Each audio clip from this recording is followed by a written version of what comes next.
Hay dos cosas a través de las cuales nuestro Dios se glorifica. Él se glorifica a través de la salvación que trae a los suyos, pero también Él se glorifica a través de la destrucción de aquellos que no son su pueblo. Ejemplos de esa verdad lo tenemos por todas partes de la Escritura. Quiero traer dos de manera particular. El primero, que tiene que ver con la idea de que Dios se glorifica en la salvación de aquellos que son los suyos, en Isaías 43, 6, 7, por si lo quieres anotar y leer después con más detenimiento, que dice así: diré al norte, entrégalos, y al sur, no los retengas. Trae a mis hijos desde lejos y a mis hijas desde los confines de la tierra, a todo el que es llamado por mi nombre, a quien he creado para mi gloria, a quien he formado y a quien he hecho. Ese es un ejemplo de un texto en particular en la Biblia donde vemos cómo Dios se glorifica en aquellos que Él llama de todas las regiones del mundo. Cierto que Él ha salvado, que Él ha entregado gracia y misericordia, pero hay un contraste de otro tipo de glorificación que Él también tiene, y es a través de la destrucción de aquellos que Él ha hecho para ese fin. Y dice Proverbios 16:4, todas las cosas son hechas por el Señor, tienen su propio fin, aún el impío para el día del mal. El Señor ha hecho al impío para el día del mal, y en ello también Él se glorifica. En las dos se glorifica. En ninguna se glorifica menos que en la otra. En las dos se glorifica por igual. Las dos muestran la gloria de su carácter en su misericordia y en su justicia. En su misericordia para salvar y en su justicia para juzgar. Ese es el Dios de la Biblia. Ese es el Dios que encontramos también en nuestro pasaje de hoy en el libro de Éxodo. El título de mi mensaje esta mañana es este: el Dios que se glorifica en su salvación y sus juicios. El Dios que se glorifica en su salvación y sus juicios. Mi mensaje está dividido en 4 subénfasis. En el primero de ellos vamos a encontrar que Dios guía y acompaña a su pueblo. Esa es una verdad que tiene que quedar grabada en nuestros corazones siempre, sin importar el contexto, sin importar la situación. Tenemos que recordar este aspecto del carácter del Dios al que servimos, iglesia. Dios guía y acompaña a su pueblo. Eso lo vamos a encontrar en el capítulo 13, versículos 17 al final del capítulo. Acompáñame a leerlos nuevamente. Cuando Faraón dejó ir al pueblo, Dios no los guió por el camino de la tierra de los filisteos, aunque estaba cerca, porque dijo Dios: no sea que el pueblo se arrepienta cuando vea guerra y se vuelva a Egipto. Dios, pues, hizo que el pueblo diera un rodeo por el camino del desierto hacia el Mar Rojo. En orden de batalla subieron los israelitas de la tierra de Egipto. Moisés tomó consigo los huesos de José para que, pues éste había hecho jurar solemnemente a los israelitas, y dijo: ciertamente Dios los visitará, y entonces se llevarán de aquí mis huesos con ustedes. Y salieron de Sucot y acamparon en Etam, al borde del desierto. El Señor iba delante de ellos, de día en una columna de nube para guiarlos por el camino, de noche en una columna de fuego para alumbrarlos, a fin de que anduvieran de día y de noche. No quitó de delante del pueblo la columna de nube durante el día, ni la columna de fuego durante la noche. Dios guía y acompaña a su pueblo, iglesia. A veces, ¿no te ha pasado que ves cosas de las instrucciones de la palabra de Dios y dices: ay, ¿de veras es por aquí? ¿De veras es esto lo que Dios quiere que yo haga? ¿De veras es de esta forma en la que yo me tengo que conducir? Y es retador, ¿cierto? La palabra es retadora. La palabra misma es fuerte, lo dice de sí misma. La palabra es fuerte. Sin embargo, es ahí donde entra la parte de la fe. Es la fe la que nos empuja a dar pasos hacia esas direcciones que pudieran parecer inciertas, a veces pudieran parecer hasta contradictorias, ¿cierto? Pero Dios sabe mejor, y eso es algo que tenemos que recordar. Si Dios ya habló, si Dios ya se reveló a su pueblo, y Dios ya habló, entonces el llamado que tenemos como su pueblo es confiar en esa revelación, de eso que Él ha hablado. Sin cuestionamientos muchas de las veces, porque si empezamos a poner nuestra lógica humana en el proceso de eso que Dios nos está pidiendo, muy probablemente no vamos a ir a esos lugares hacia los cuales Dios nos está pidiendo avanzar. ¿Cierto o no? Ese ejemplo lo vemos desde el Éxodo con Israel, desde antes, claro, pero aquí en particular en el libro de Éxodo que estamos estudiando, vemos esto. ¿Quién fue el que guió al pueblo por el camino del desierto? Fue Dios mismo. Él se sigue revelando a Moisés. No es Moisés el que dijo, bueno, ya estamos libres, chicos. A ver, vamos a hacer una votación aquí. ¿Quién quiere ir por este camino? ¿Quién quiere ir por este camino? No, es Dios el que los dirige. Y en su sabiduría, porque dice, no sea que el pueblo se arrepienta cuando vea guerra y se vuelva a Egipto. En otras palabras, lo que tenemos que inferir es que seguramente había ejércitos de Faraón, así como el ejército estadounidense, ¿cierto? Que tiene sus cuarteles en diferentes regiones de nuestro planeta.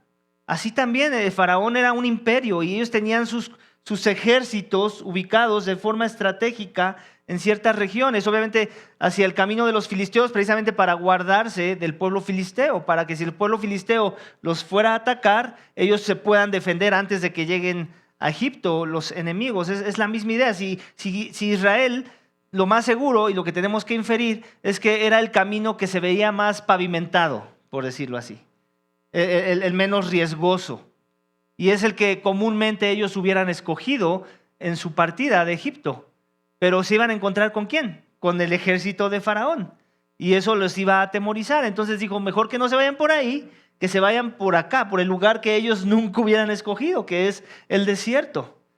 Yo nunca he tenido la oportunidad de ir al desierto. No sé si alguno de ustedes ha tenido esa oportunidad. Sería bueno que un día hiciéramos una excursión al desierto para que nos diéramos cuenta del impacto de que Dios haya llevado a su pueblo al desierto y que los haya sostenido en el desierto cuando vemos las circunstancias tan precarias, tan difíciles de sostener la vida en ese lugar. Bueno, pues ese es el lugar al que Dios los dirige, hacia el desierto. Y es lo que dice, Dios pues hizo que el pueblo, versículo 18, diera un rodeo por el camino del desierto hacia el mar Rojo. En orden de batalla subieron los israelitas de la tierra de Egipto. Y luego también nos cuenta un poco del contexto de Israel, en particular de José. ¿Recuerdas? José fue el instrumento que Dios quiso usar, uno de los hijos de Jacob, para que Israel pudiera ser preservado, su vida del pueblo, y ellos tuvieran un lugar en donde morar mientras había hambruna, y después el pueblo creció, se multiplicó y fue parte de lo que trajo el problema donde Faraón comenzó a mostrar hostilidad hacia ese mismo pueblo. Pero José, antes de morir, predijo esta situación, que Dios los iba a sacar. De alguna forma se está cumpliendo la profecía de las palabras de José que vemos en Génesis capítulo 50, versículo 25, por si después lo quieres ir a leer nuevamente, aunque ya lo vimos en las series.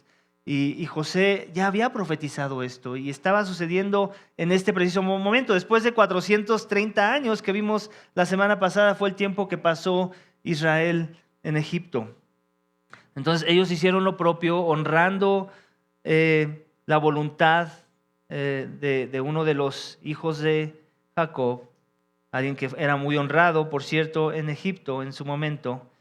Y es lo que dice, ciertamente Dios los visitará y entonces se llevarán de aquí mis huesos con ustedes.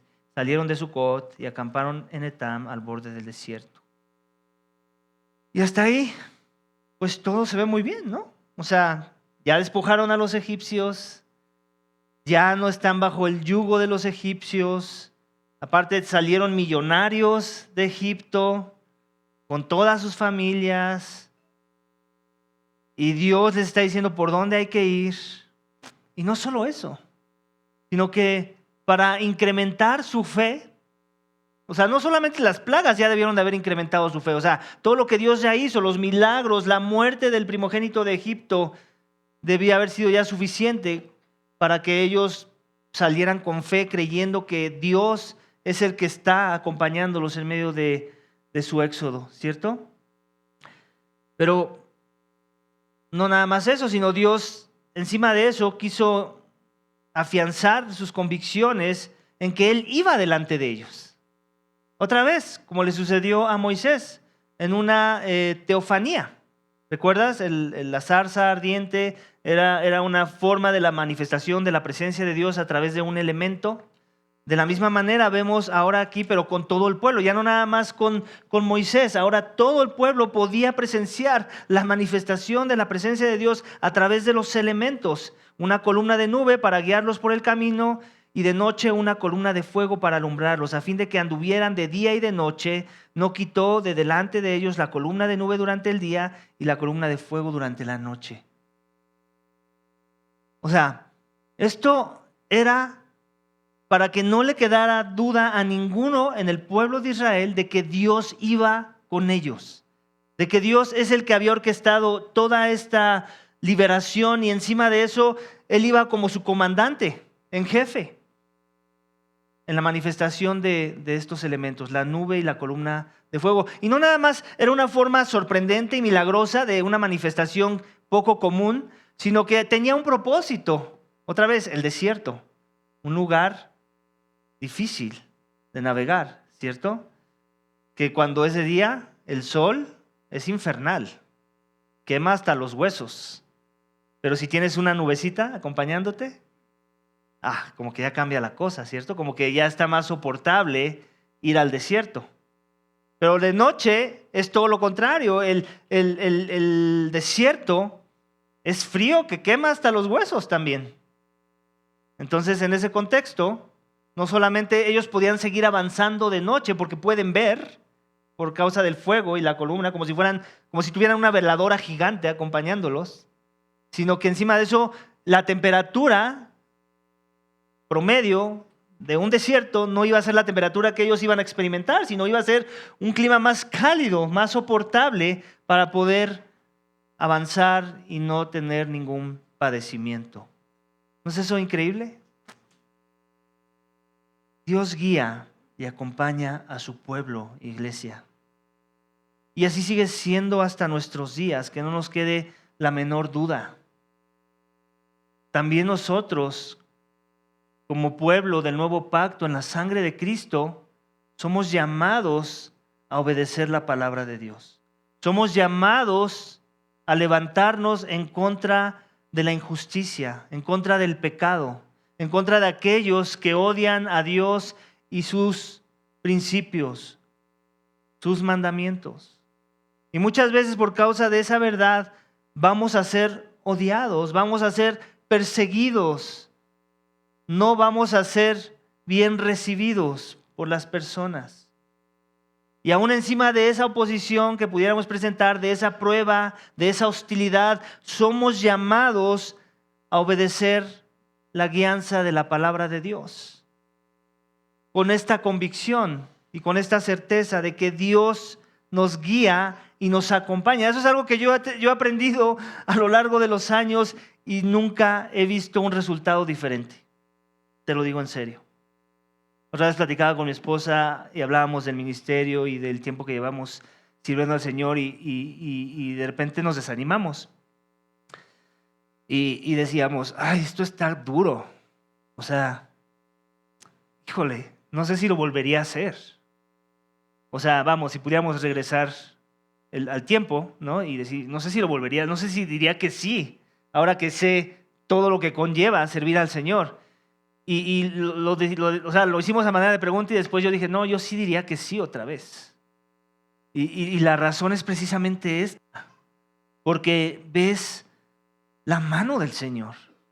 O sea, ves cómo Él es el que va al frente y eso ayuda a mi fe. O sea, que no es en nuestras fuerzas, que no somos nosotros teniendo que sacar la espada, aunque a veces es la tentación, créanme. Y a veces los argumentos existen, Y aún para hacer daño a aquellos que hacen daño, existen para avergonzar a aquellos que hacen daño con palabras, con acciones. Pero luego uno tiene que recordar estas verdades. ¿Cómo va a lucir más gloriosa la victoria? ¿Si yo hago algo en contra de los enemigos de Dios? ¿O si espero a que Dios lo haga todo? Porque Él va enfrente. Porque sus juicios son mejores. Aún porque su venganza es mejor. La venganza es del Señor. Amén. Entonces, tenemos que recordar esto. Aunque los enemigos nos persigan, recuerda que Dios no solo te guía, sino que te acompaña en medio de la persecución, iglesia. Y a nosotros lo que nos toca es quedarnos callados, como vamos a ver más adelante, y esperar la salvación del Señor. Amén. Ese es el primer subénfasis y la primera cosa que tienes que recordar con respecto al carácter de Dios en este texto. Vamos al segundo subénfasis en nuestro texto esta mañana, en donde vamos a ver en capítulo 14, versículos 1 al 20, que Dios busca glorificarse en medio de nuestras pruebas. Es una verdad que a veces no queremos considerar en medio de las pruebas, ¿cierto? O sea, como que queremos pensar que las pruebas no hacen ningún sentido en la fe. Como que queremos pensar que no encontramos muchas de las veces el propósito por el cual Dios nos está permitiendo pasar por arenas movedizas. Y este texto nos va a ayudar a entender un poco la idea. Dios busca glorificarse en medio de nuestras pruebas. Versículo 1, capítulo 14 del libro de Éxodo. El Señor habló a Moisés y le dijo: di a los israelitas que den la vuelta y acampen delante de Pi-Hariot, entre Migdol y el mar. Ustedes acamparán frente a Baal-Zephón, en el lado opuesto, junto al mar. Porque Faraón dirá de los israelitas: andan vagando sin rumbo por la tierra. El desierto los ha encerrado.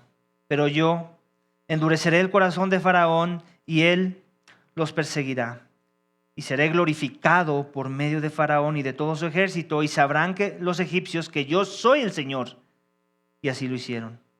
Cuando le anunciaron al rey de Egipto que el pueblo había huido, Faraón y sus siervos cambiaron de actitud hacia el pueblo y dijeron: ¿qué es esto que hemos hecho? Que hemos permitido que Israel se fuera y dejaran de servirnos. Faraón preparó sus carros y tomó consigo a su gente. Tomó 600 carros escogidos y todos los demás carros de Egipto con oficiales sobre ellos. El Señor endureció el corazón de Faraón, rey de Egipto. Este persiguió a los israelitas, pero estos habían salido con mano fuerte. Los egipcios los persiguieron con todos los caballos y carros de Faraón, sus caballerías y su ejército, y los alcanzaron acampados junto al mar, junto a Pi-Hariot, frente a Baal-Zephón. Al acercarse Faraón, los israelitas alzaron los ojos y vieron que los egipcios marchaban tras ellos. Entonces los israelitas tuvieron mucho miedo y clamaron al Señor y dijeron a Moisés: ¿acaso no había sepulcros en Egipto para que nos sacaras a morir en el desierto?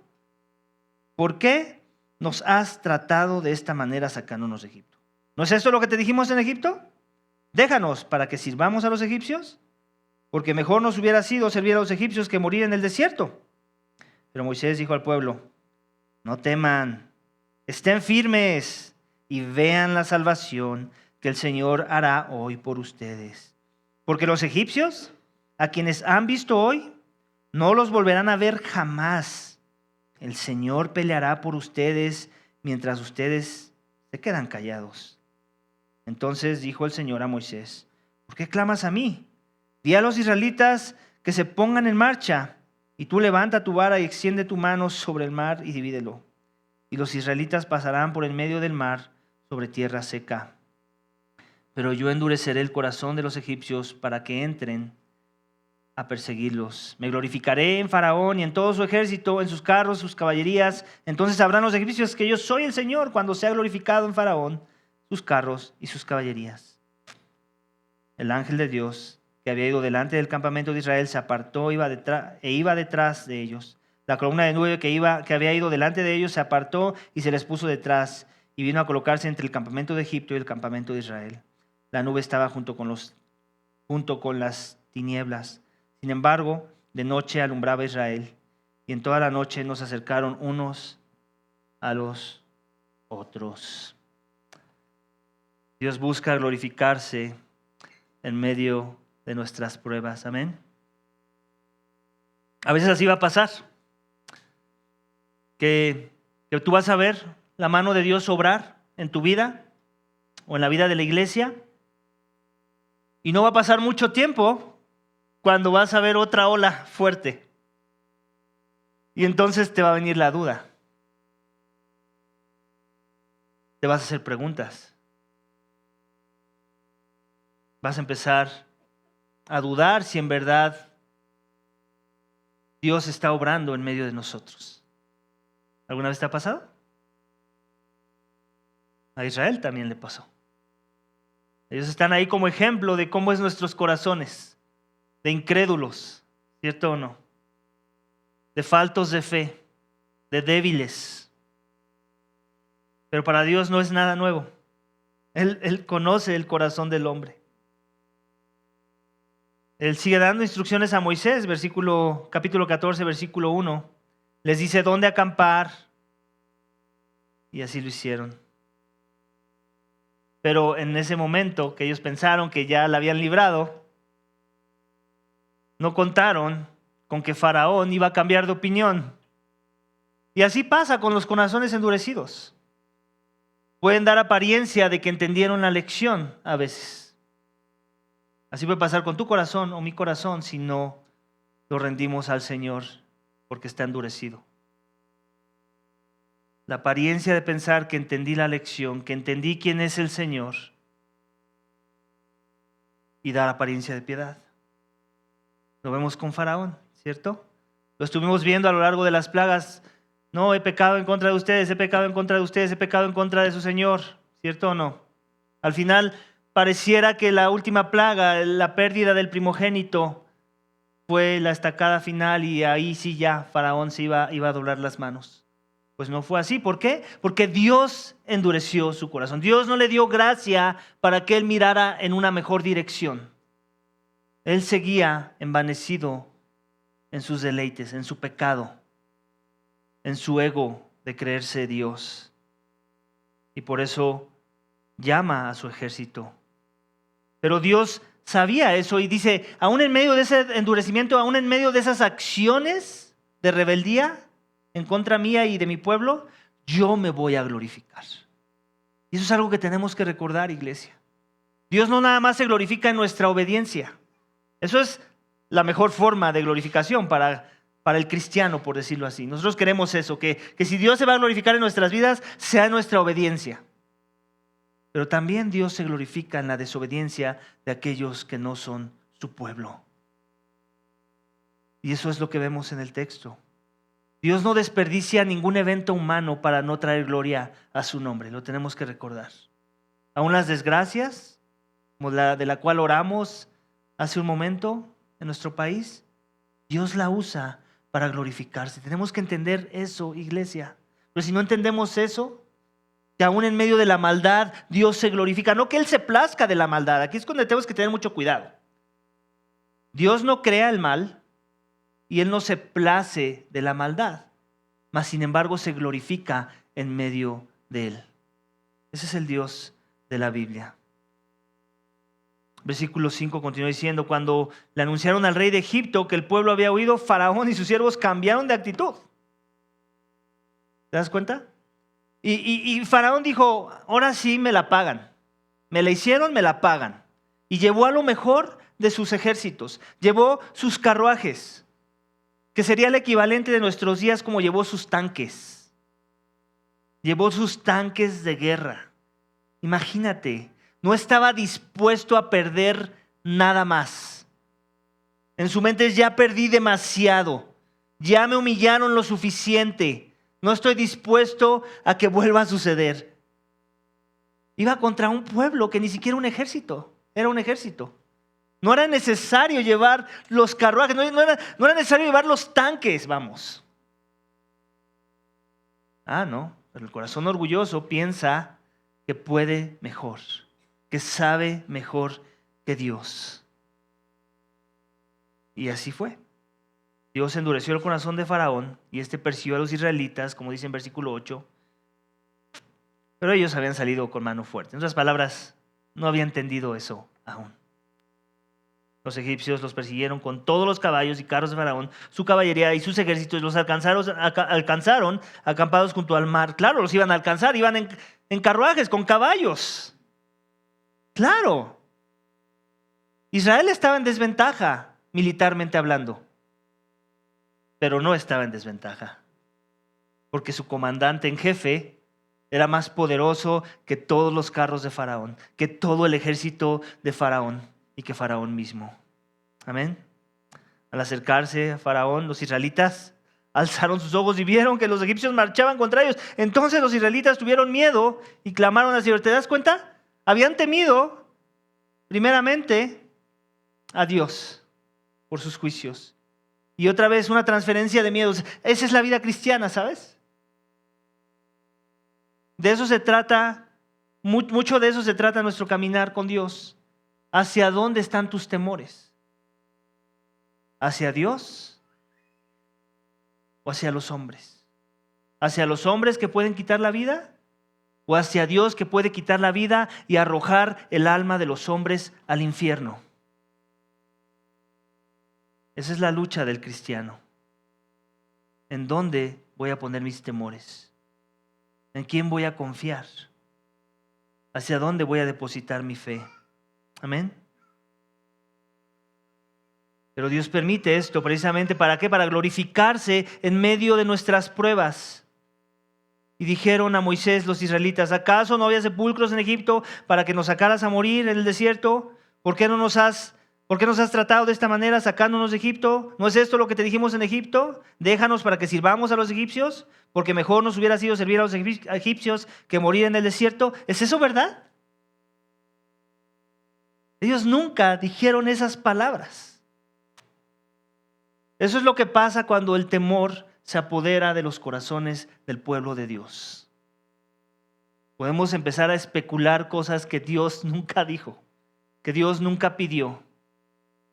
Podemos empezar a inventarnos cosas de una defensa supuesta pasada para no estar parados donde ahorita estemos parados por causa de que así Dios lo permitió.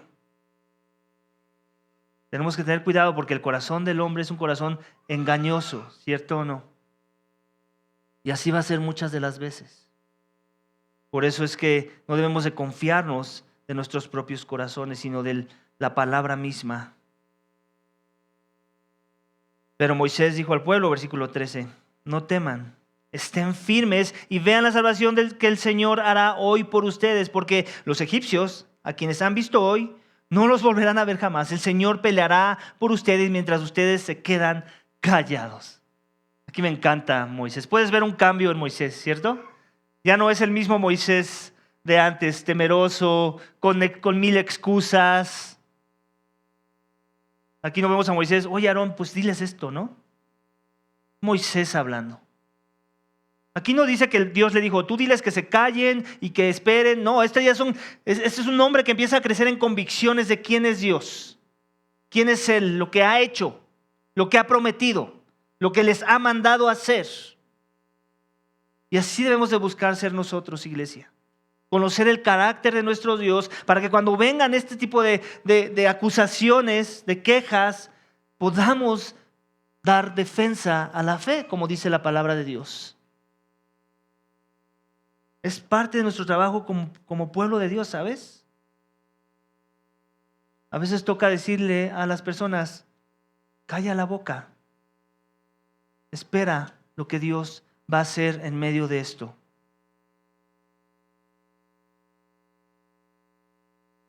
Aquí, eso Él les estaba pidiendo a Israel. Ahorita no se trata de hablar, se trata de que se queden callados. No van a ser ustedes los que van a vencer el ejército, va a ser Dios el que va a pelear por ustedes. ¿No han podido entender eso aún, hermanos israelitas? Dice Moisés. ¿Acaso las plagas no sirvieron como prueba de ello, hermanos israelitas? ¿Acaso todas las joyas que traen y el vestuario que traen que no era de ustedes no les ha demostrado eso? hermanos israelitas? Es por eso que es importante que volteemos a ver el pasado cuando vengan las pruebas del presente. Y que podamos mirar a lo largo del tiempo cómo Dios ha obrado en nuestras vidas, cómo Dios ha obrado dentro de la iglesia, y entonces podamos estar tranquilos y callados para ver qué va a hacer el Señor. Esa debe ser siempre nuestra convicción. Aquí Dios va a hacer algo. Nosotros callados, flojitos y cooperando. Amén. Versículo 15, entonces dijo el Señor a Moisés: ¿por qué clamas a mí? Di a los israelitas que se pongan en marcha, y tú levanta tu vara y extiende tu mano sobre el mar y divídelo, y los israelitas pasarán por el medio del mar sobre tierra seca. Pero yo endureceré el corazón de los egipcios para que entren a perseguirlos. Me glorificaré en Faraón y en todos sus ejércitos, en sus carros, en su caballería. Entonces sabrán los egipcios que yo soy el Señor cuando sea glorificado en Faraón, en sus carros y en sus caballerías. ¿Te das cuenta? A veces así sucede. Dios nos está pidiendo obedecer, creer, tener fe, y nosotros vamos con la alternativa sobre espiritualizada. Voy a orar, voy a clamar. ¿Alguna vez te ha pasado? O tal vez has caído. Dios te pide obediencia y tú dices: voy a orar para ver si Dios quiere que haga eso. No, Dios ya fue claro. Dios ya te dijo que obedezcas.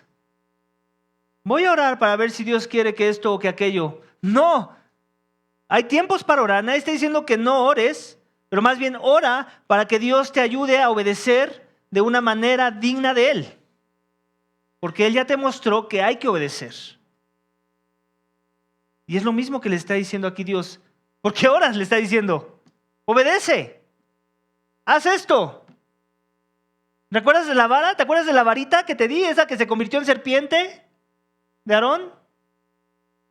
Esa varita que he usado para muchas cosas que han traído mis juicios.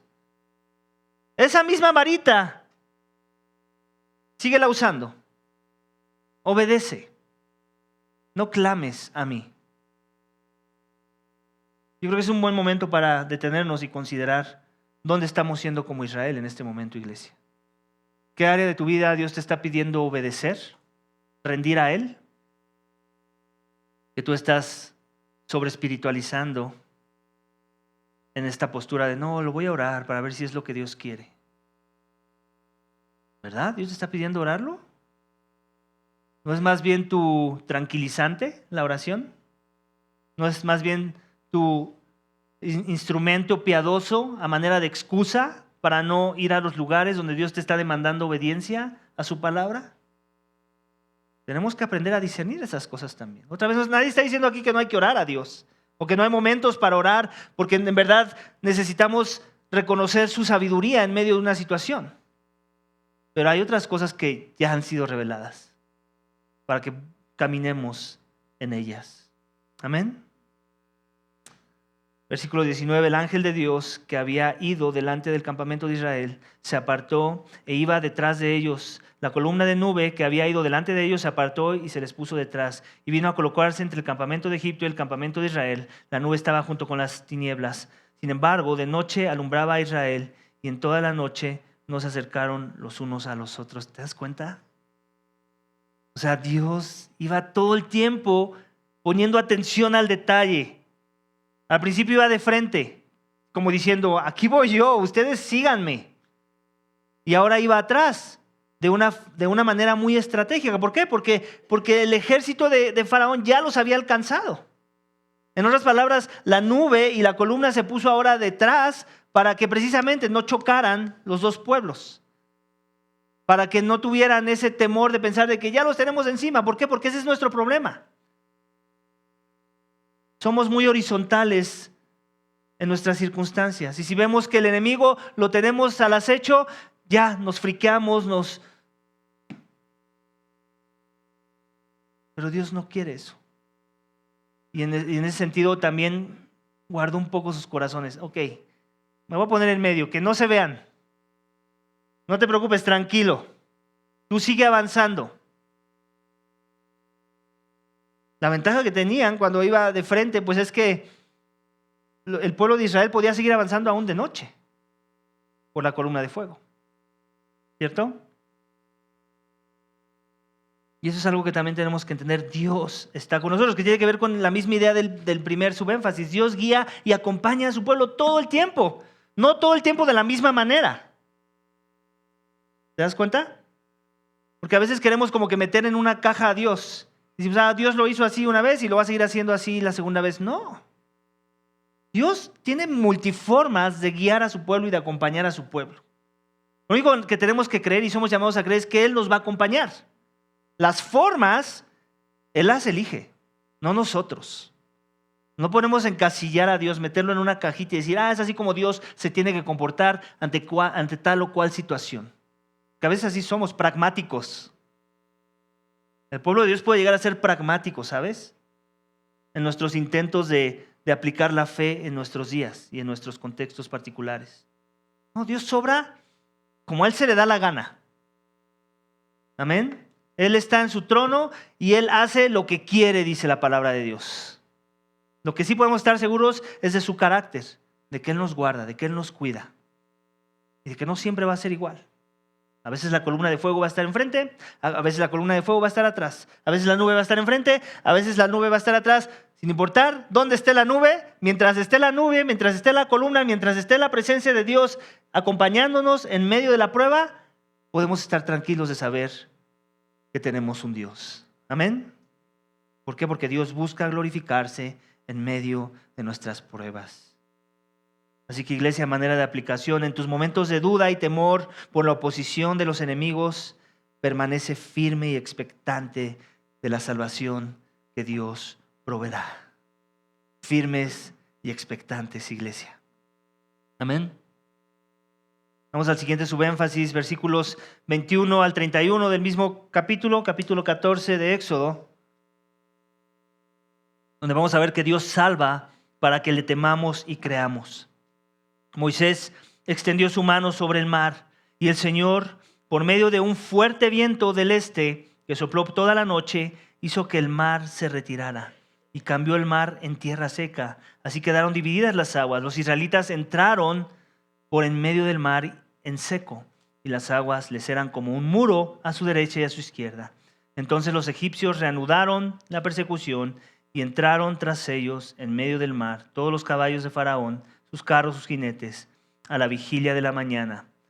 El Señor miró al ejército de los egipcios desde la columna de fuego y la nube y sembró la confusión en el ejército de los egipcios y entorpeció las ruedas de sus carros e hizo que avanzaran con dificultad. Entonces los egipcios dijeron, huyamos ante Israel, porque el Señor pelea por ellos contra los egipcios. Entonces el Señor dijo a Moisés, extiende tu mano sobre el mar para que las aguas vuelvan sobre los egipcios, sobre sus carros y caballerías. Y Moisés extendió su mano sobre el mar y al amanecer el mar regresó a su estado normal. Los egipcios al huir se encontraron con él. Así derribó el Señor a los egipcios en medio del mar. Las aguas volvieron y cubrieron los carros y la caballería y todos los ejércitos de Faraón que habían entrado tras ellos en el mar. No quedó ni uno de ellos. Pero los israelitas pasaron en seco por en medio del mar y las aguas les eran como un muro a su derecha y a su izquierda. Aquel día el Señor salvó a Israel de mano de los egipcios. Israel vio a los egipcios muertos a la orilla del mar. Cuando Israel vio el gran poder que el Señor había usado contra los egipcios, el pueblo temió al Señor y creyeron en Él y en Moisés, su siervo. Dios salva para que le temamos y creamos. Recuerdo una vez estaba estudiando un curso, no me acuerdo cuál, en el Seminario Bautista de Toronto. Y bueno, pues ahí conoces todo tipo de estudiantes. Y había uno en particular que cuando estábamos en la hora de lunch, me empezó a hacer la plática y me estaba compartiendo de un libro que estaba leyendo, en donde el libro explicaba cómo muchas de las cosas que parecían un milagro en la Biblia en realidad no eran un milagro. Es que Dios llevó a su pueblo a escoger épocas del año en donde la marea del mar bajó, haciendo referencia a este evento del Éxodo, y esa época coincidió con el Éxodo y entonces todo se confabuló en eso. Y yo lo escuchaba y yo trataba así como de pues, ser atento, no ser grosero. Y después, quién sabe cómo se me vino a la mente, y digo, yo recuerdo, o sea, porque no estábamos viendo el texto, él me estaba contando. Y yo dije, yo recuerdo que dice, creo que son como paredes que ellos veían. O sea, no es que bajó ninguna marea, más bien, si algo pasó es que la marea simplemente se hizo a un lado, pero seguía igual de alta. Y es lo que dice el texto, ¿cierto? Y lo dice 2 veces para enfatizar, para que no quede la menor duda de ese tipo de explicaciones horizontales de teologías liberales. Todo ha sido un milagro en el Éxodo hasta este momento. Y la partida del mar es también un milagro. ¿Se imaginan el impacto? Imagínate, o sea, tienes al mar, atrás tienes a Faraón y sus ejércitos. Esto es caso perdido para los israelitas. Hasta aquí llegamos.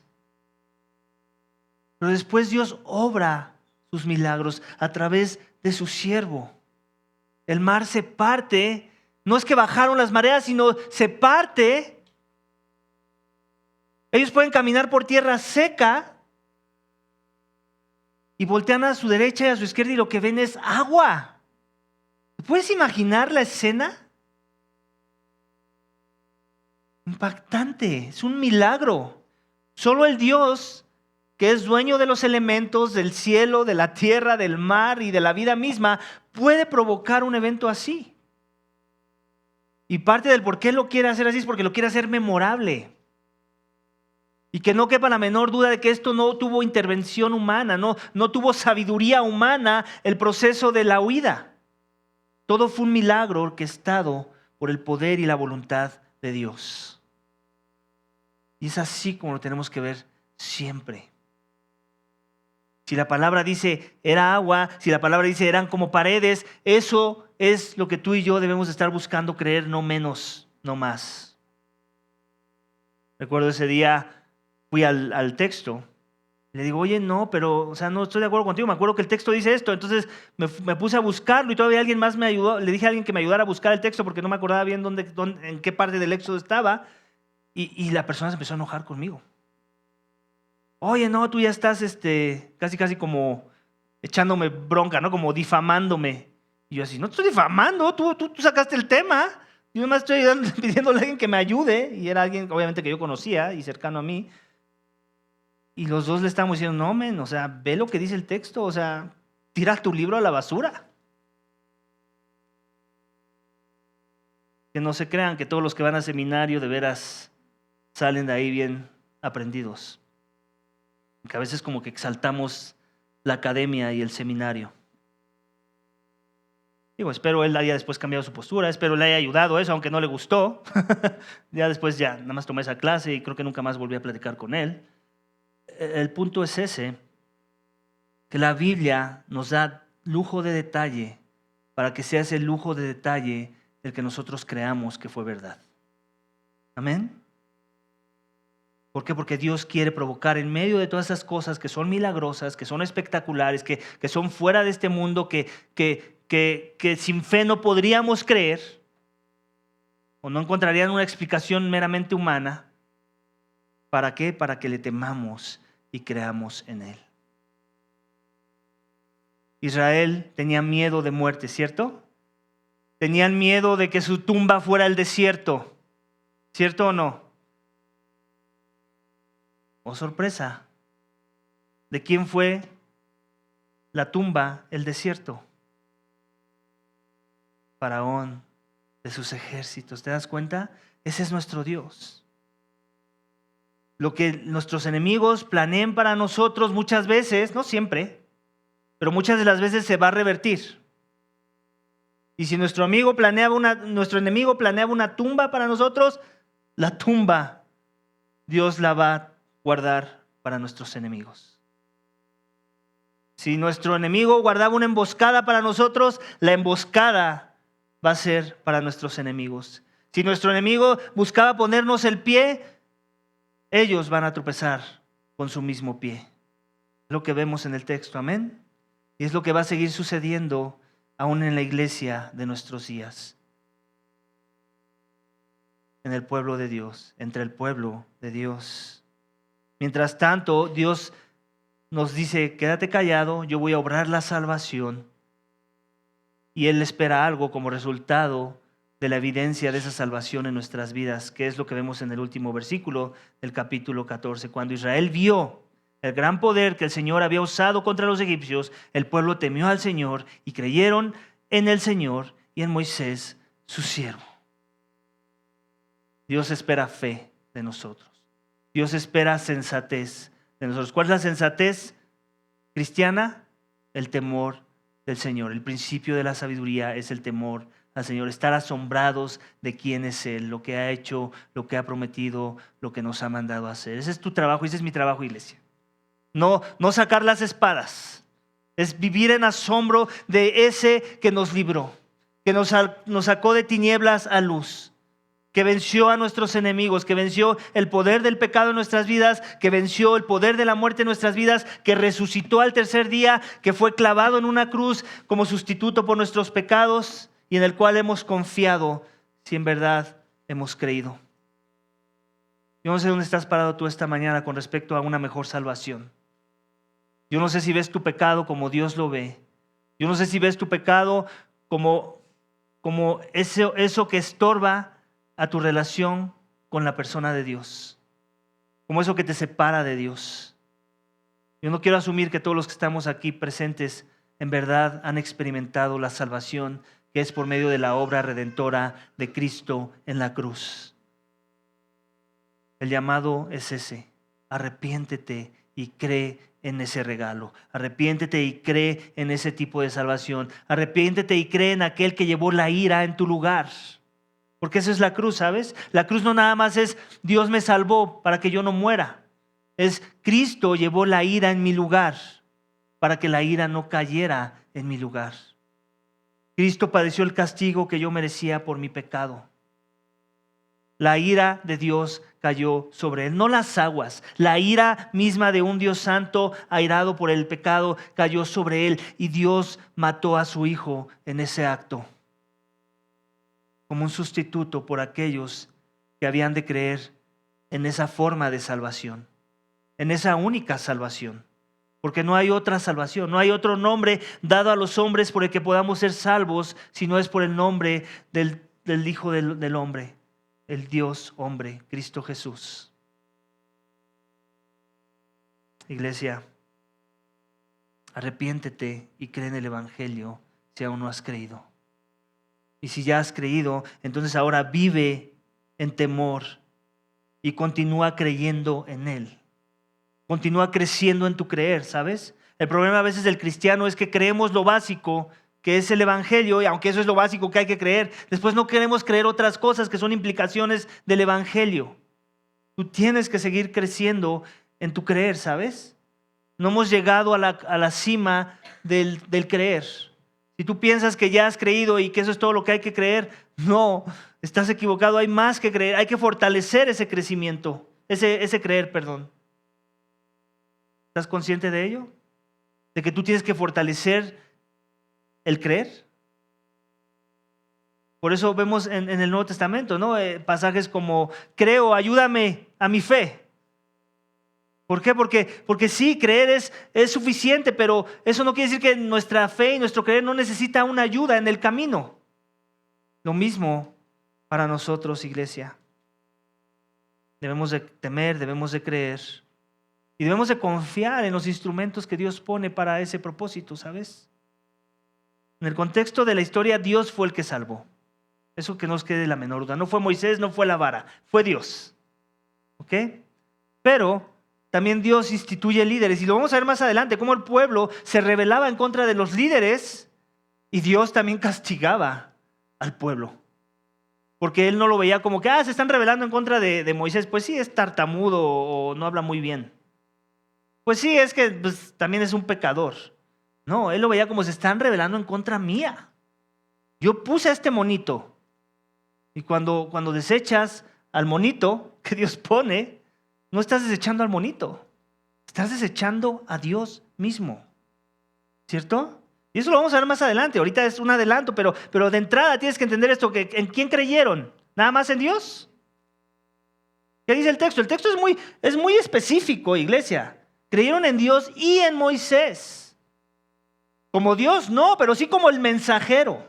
Sí como un medio a través del cual Dios se comunica con su pueblo. Y si tú no tienes claro estos aspectos de la fe, entonces no es la fe cristiana a la que tú te estás alineando.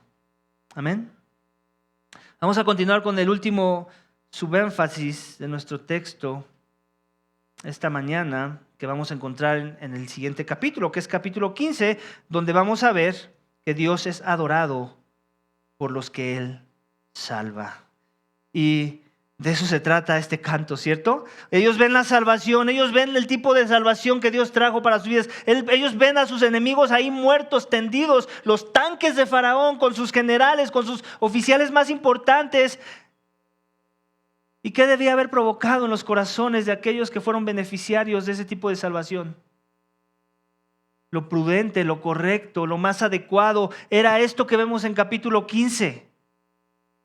Dios es adorado por los que Él salva. Y es lo que vemos, de eso se trata. Este capítulo es un canto en adoración, en exaltación a la obra de Dios en medio de sus vidas.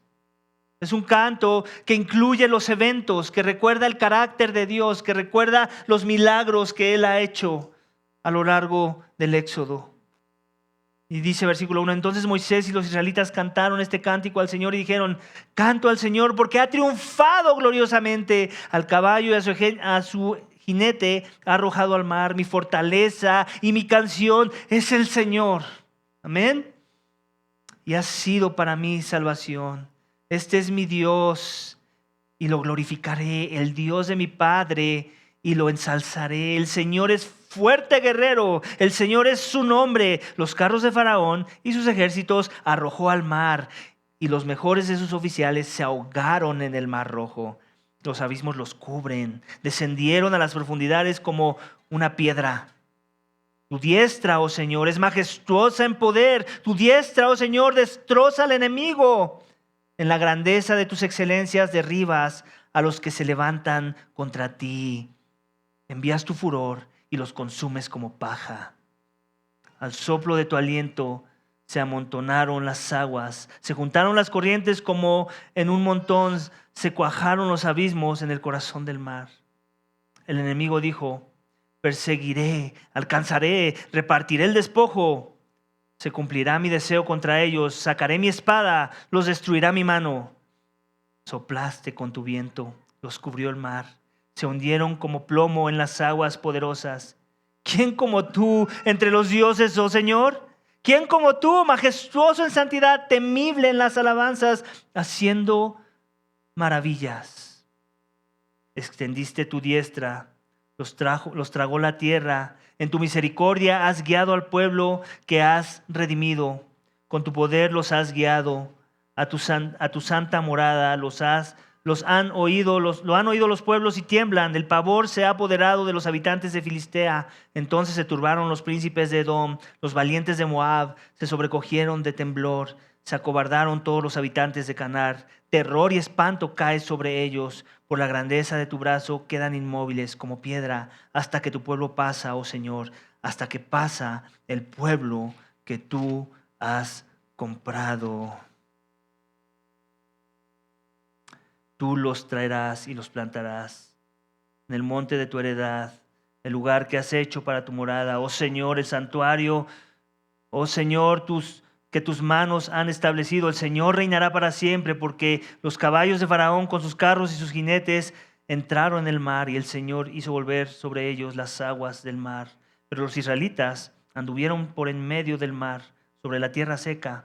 Miriam, la profetisa hermana de Aarón, tomó en su mano el pandero y todas las mujeres salieron tras ellas con panderos y danzas. Y Miriam les respondía, canten al Señor porque ha triunfado gloriosamente al caballo y su jinete ha arrojado al mar.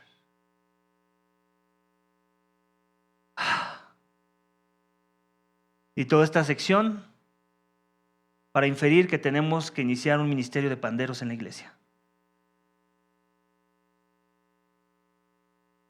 Con Miriam, mi esposa. No, ¿verdad? A algunas les brillaron los ojos. Ya hasta empezaron a hacerle así. Dios es adorado por los que Él salva. Eso es lo que vemos en el texto. Vemos un recuento. El pueblo de Israel tiene presente todo lo que ha venido haciendo Dios.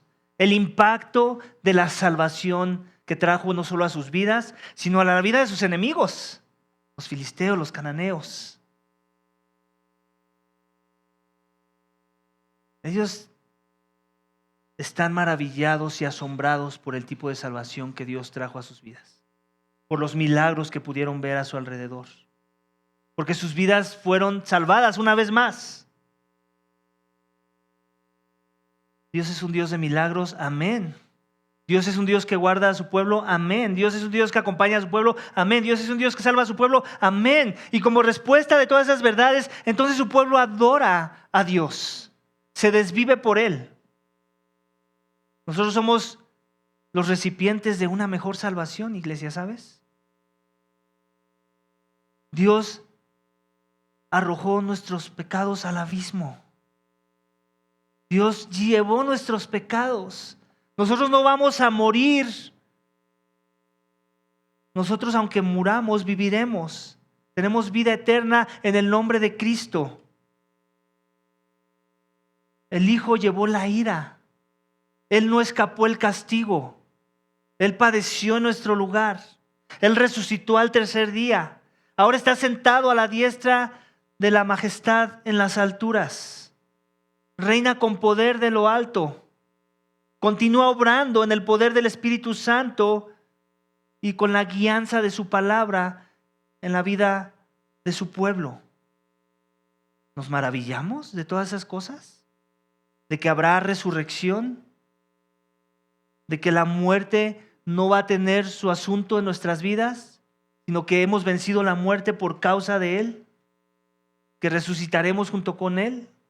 ¿Que nuestros pecados han sido perdonados? ¿Que ya no somos más esclavos al pecado? ¿Te gozas, te regocijas, te da ganas de agarrar el pandero o lo que sea que haga ruido? Creo que muchas veces no somos así, tenemos que aceptarlo. Creo que a veces nos falta la emoción que revela agradecimiento. Y no estoy hablando de emocionalismo, porque la línea es muy delgada. ¿Existe el emocionalismo religioso? A eso no los estoy llamando, a eso no me estoy llamando. Me estoy llamando a la emoción de todo lo que ya hizo Dios para mostrarnos su salvación. Y cómo esa emoción nos debería estar llevando a adorarle a Él, a entregarnos a Él, a desvivirnos por Él, a proclamarlo a Él. ¿Cuándo fue la última vez que compartiste el Evangelio? ¿Cuándo fue la última vez que fuiste estratégico e intencional en decir, ahorita es el momento? Y todo empezó con oración. Voy a empezar a orar por esta persona. Voy a empezar a orar por este familiar. Voy a empezar a orar por este amigo, por este colega de trabajo. Le quiero contar de las maravillas de lo que Dios ha hecho en mi vida. Cómo me llamó de tinieblas a luz. Cómo yo estaba en el fango, en el lodo, digno de muerte, y ahora tengo vida. Ahora tengo todas las riquezas celestiales en Cristo. Ahora estoy siendo conformado a la imagen de Cristo. Ahora tengo una familia en Cristo. Ahora mi pecado ha sido perdonado. Ahora tengo la esperanza de vida eterna en su nombre. Y si me explota una pipa a mi alrededor y yo que muero calcinado, eso lo único que está haciendo es que me va a llevar a la gloria. Me va a llevar a la vida eterna, a la redención que Él compró a precio de sangre. Iglesia, tenemos que ser más intencionales. O sea, yo no sé si tuviste las imágenes del accidente que pasó, pero parecen de una película de zombies. O sea, dan terror. Bueno, pues eso, multiplícalo a la millonésima potencia. Esa va a ser la experiencia de todos aquellos que mueran en sus pecados, porque no confiaron y rindieron sus vidas a Cristo. Si eso te da terror, si eso te conmueve el corazón, si eso te compuje, entonces acuérdate de esas imágenes. Te invito a que las vayas y las veas, no por morbo, sino para que veas y tengas una probadita de las imágenes que la misma Biblia nos pone de lo que es el infierno de aquellos que no experimenten la salvación en la persona y obra de Cristo. Es el lago de fuego que nunca se apaga, donde es el crujir y llorar de dientes. Iglesia, Dios se glorifica en su salvación y sus juicios. Y últimamente en aquel día, cuando el juicio venga, Él va a ser glorificado en la salvación de los suyos y también en la condenación de los que no doblaron su rodilla ante Jesús. Pero creo que sí es bueno reflexionar. ¿Cómo le glorificas esta mañana? ¿En tu salvación o en tu futura destrucción? ¿Dónde estás parado con respecto al juicio de aquel día? Mi esperanza es que sea la primera y no la postrera. Vamos a orar. Padre, te doy gracias por tu palabra. Gracias por la salvación. Gracias por la obra de Cristo que nos redime y nos justifica y nos perdona y nos santifica y nos trae vida en tu nombre, en su nombre. Señor, ayúdanos a vivir agradecidos, confiados de quién eres tú, de lo que has hecho, lo que has prometido y lo que nos has mandado a hacer. Ayúdanos a vivir gozosos y desbordarnos en adoración por tus milagros, por el milagro mismo de la salvación, por una mejor salvación en la obra de Cristo, que no escapó las aguas, sino que tragó las aguas de juicio, la copa de la ira en nuestro lugar, para que nosotros fuéramos justificados por medio de su sacrificio, por medio de su obra redentora en la cruz. Señor, que si eso es verdad en nuestras vidas, ayúdanos, Señor, a vivir en temor, a vivir como creyentes que continúan creyendo y que crecen en su creer, y que como consecuencia de esa verdad ahora adoran y se desviven por ti. Y parte de nuestro desvivir se vea reflejado en querer compartir a otros de tus proezas, de tu salvación, para que también otros sean salvos junto con nosotros. Perdónanos porque reconocemos que no lo hacemos lo suficiente. Nos justificamos de muchas formas y a veces tememos más al hombre que a ti. Ayúdanos a cambiar esa conducta en nuestras vidas, te lo pedimos. Ayúdanos a adorarte y a recordar que tú nos creaste para tu gloria. Nos formaste y nos hiciste aún al impío para el día malo. Todo esto te pedimos y te damos gracias en el nombre de tu Hijo amado Cristo Jesús. Amén.